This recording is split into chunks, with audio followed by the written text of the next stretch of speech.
टाकळीवाडीत सोने देण्याच्या बहाण्यानं 10 लाखांची लूट, कुरुंदवाड पोलिसांकडून एकाला अटक. मुख्य आरोपींच्या शोधासाठी विशेष पथक कर्नाटकात रवाना, पोलिसांकडून 24 तासात तपासाचा दावा. शिरोळ तालुक्यातील टाकळीवाडी येथील एका मंदिराच्या आवारात स्वस्त दरात सोने देण्याचं आमिष दाखवून रिव्हॉल्व्हरचा धाक दाखवत सांगली जिल्ह्यातील दोघांना 10 लाख रुपयांना लुटणाऱ्या टोळीचा कुरुंदवाड पोलिसांनी पर्दाफाश केलाय. पोलीस निरीक्षक संतोष माने यांच्या मार्गदर्शनाखाली पोलिसांनी वेगानं चक्र फिरवत गुन्ह्यातील एका संशयिताला अवघ्या काही तासात अटक केली.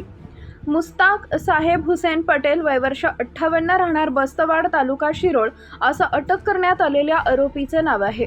न्यायालयानं त्यांना मंगळवारपर्यंत पोलीस कोठडी सुनावली आहे. या खळबळजनक गुन्ह्यानंतर पोलिसांनी तातडीनं CCTV फुटेज, मोबाईल लोकेशन आणि सायबर तपासाचा आधार घेतला. तांत्रिक विश्लेषणाच्या आधारे पोलिसांनी मुस्ताक पटेल याला शुक्रवारी रात्री ताब्यात घेतले.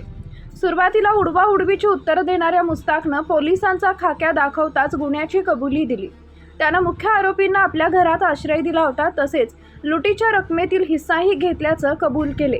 80,000 रुपये तोळा सोन्याचे दाखवले आमिष. सांगली जिल्ह्यातील जत तालुक्यातील बेळुंडी येथील भीमाशंकर मल्लेश पाटील, वय वर्ष 36, नावाच्या व्यक्तीचा एक अनोळखी महिलेशी संपर्क झाला होता. संबंधित महिलेनं बाजारभावापेक्षा कमी दरानं म्हणजेच 80,000 रुपये तोळा सोने देण्याचं आमिष पाटील यांना दाखवले. त्यासाठी त्यांना कुरुंदवाड मजरेवाडी मार्गावरील टाकळीवाडी मंदिराच्या जवळ बोलावून घेतलं. भीमाशंकर पाटील तिथं पोहोचताच त्या महिलेसह तिच्या 4 साथीदारांनी रिव्हॉल्व्हरचा धाक दाखवत 10 लाख रुपयांची बॅग हिसकावून घेत पोबारा केला होता.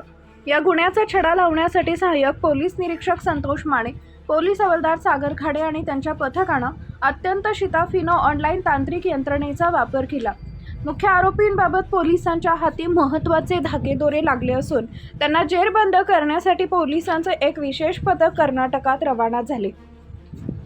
पुढील 24 तासात सर्व आरोपी गजाआड असतील असा विश्वास सहाय्यक पोलीस निरीक्षक संतोष माने यांनी व्यक्त केलाय.